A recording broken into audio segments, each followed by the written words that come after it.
Ukraine's President Volodymyr Zelensky has met with the UK Prime Minister Rishi Sunak in a bid to secure more support for Kyiv's war effort.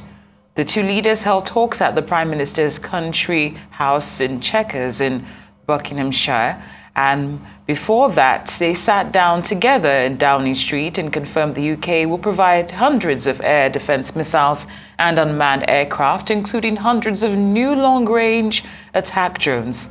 Our chief correspondent, John Cookson, has this report. It's Zelensky's second visit to the UK as Ukrainian president, and he was welcomed at Chequers, the Prime Minister's 16th century retreat north of London. It marks another stop in a whirlwind tour of Western Europe, where he's already met with the leaders of Italy, Germany and France. Zelensky's message: he needs more weapons to oust Russia from occupied Ukraine. Sunak was about to tell him more help was on the way. And in the same way today, your leadership, your country's bravery and fortitude are an inspiration to us all. I look forward to us discussing what more we can do to support you and your country. First of all, thank you very much. You supported already a lot for us. You did a lot, your government and His Majesty, the King, and of course your people, your society. We're very thankful from all our hearts, from Ukrainians, from our soldiers. We are thankful. And this privilege to be here. Yes, the first time. You said not the last? Definitely not the last. So we, of course, we'll discuss very important issues, urgent support for Ukraine and security for, I think, not only for Ukraine, it's important for all the Europe. So thank you that you hosted me and invited me. Well, it's great to have you here, my friend. Thanks for being here. Thank you, everyone.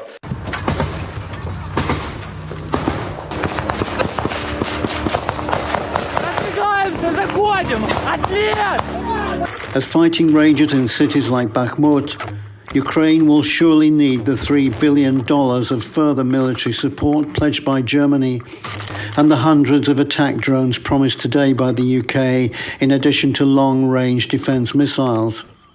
Zelensky believes Ukraine can win the war within a year as battles intensify.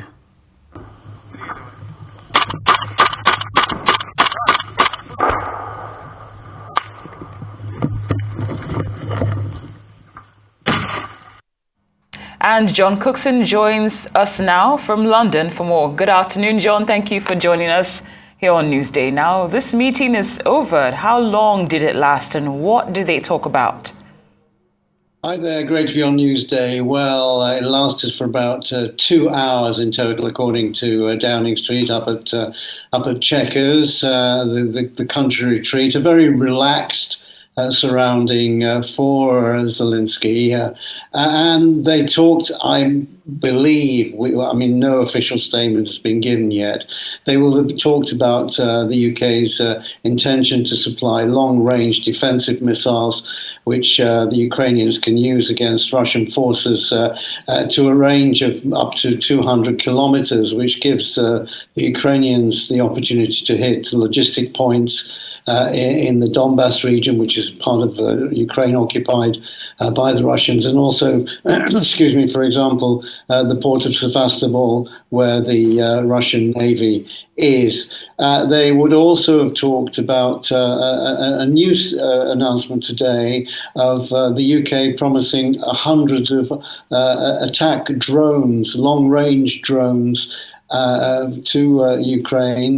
These are to counter the Iranian drones that the Russians have, and this will greatly boost Ukraine's defenses. So it was all about that. Of course, they're never going to tell us exactly what they talked about, but my best guess is further help that Britain can give in the coming weeks and months. Indeed. Now, President Zelensky talked about a jet coalition. Do you know what he meant by that specifically? No, that is puzzling, really, and we know that the Ukrainians very much want Western jets, including the F-16s and British fighter jets. And until this point, the US and the UK have been very strongly against doing that. And the reason why they are is because, well, not to put it too finely, if there's a clash between a British supplied jet and a Russian jet in the skies, I mean, that could trigger a terrible conflagration between Russia and NATO. And that, of course, is what no one wants. So Western nations like the UK are holding back on that. Sunak then said during this brief chat afterwards with reporters that the UK will be training Ukrainian pilots on British jets, and also hinted on the F-16. Now, this isn't new. This was announced back in February, but Sunak did jump in to say that a training program was or will be underway pretty soon. I have to say that it takes a couple of years to get trained up on, for example, an F-16. So, hopefully this conflict will be over by then, but it's certainly a long-term training program. It's not a quick fix for what Zelensky wants. Definitely as hopeful as you, John. But did Zelensky give any indication when a major counteroffensive could commence? He was asked that, and he said that they're not ready, and he knows they're not ready. And I've been saying on this channel for some weeks now they're not ready. I mean, the front line itself is some 1,500 kilometers long. It will take thousands of Ukrainian soldiers to recapture the territory that Russia holds. It's up to a fifth of the country, 20% of Ukraine. And no modern army in modern times has ever won a crucial battle without air superiority. And Zelensky just doesn't have that. And it's all fine talking about rockets for defense, but what he desperately needs to win this conflict is good aircraft in the sky. And at the moment, he doesn't have that. And I'm worried about what's going to happen, because Zelensky's kind of been pushed into a corner now. There's been a lot of talk about spring offensives turning into summer offensives, and he knows he has to do something.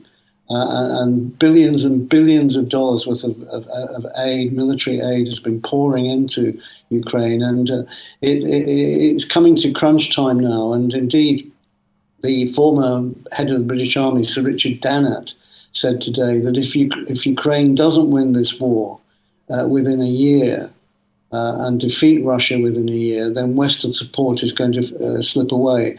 And my sense of it is that it's already wavering. So Zelensky very much in a corner at the moment. He's been pushed, I see it, into some kind of big counteroffensive, but how successful that's going to be, there has to be big questions about that. Well, that's definitely worth noting, the timeline for Ukraine to gain ground again.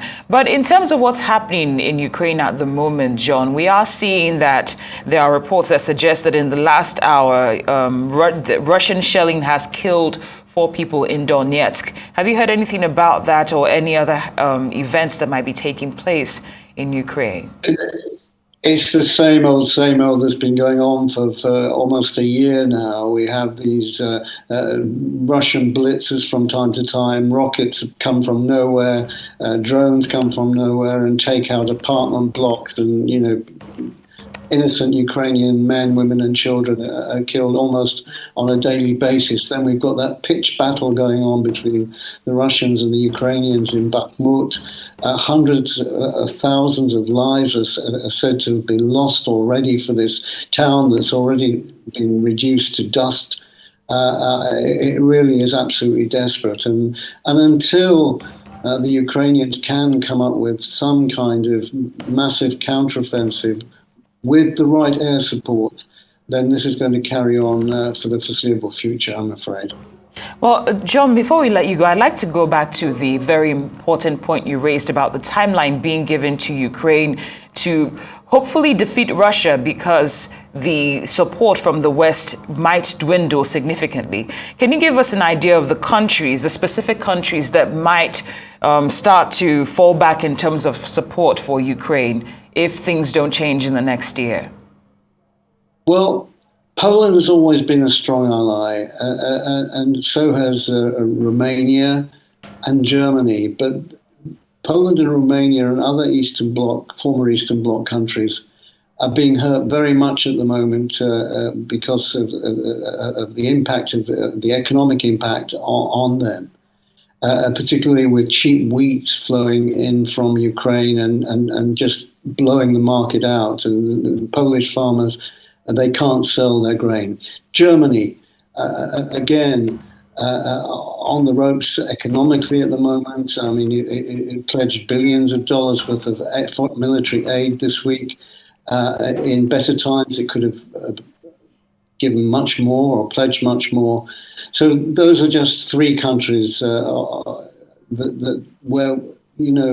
things could waver after a while. And indeed, America, I mean, there's talk in America, especially in Republican circles, saying, look, where's all these billions and billions of military aid? Where's it going in Ukraine? Why haven't we seen results? So there's another important ally, the US, that might begin to waver, and indeed definitely begin to waver if Trump is back in the White House. Well, very well said in spite of the sad nature of this topic, but we appreciate your time as always. Arise Chief Correspondent John Cookson, thank you so much for joining us on Newsday.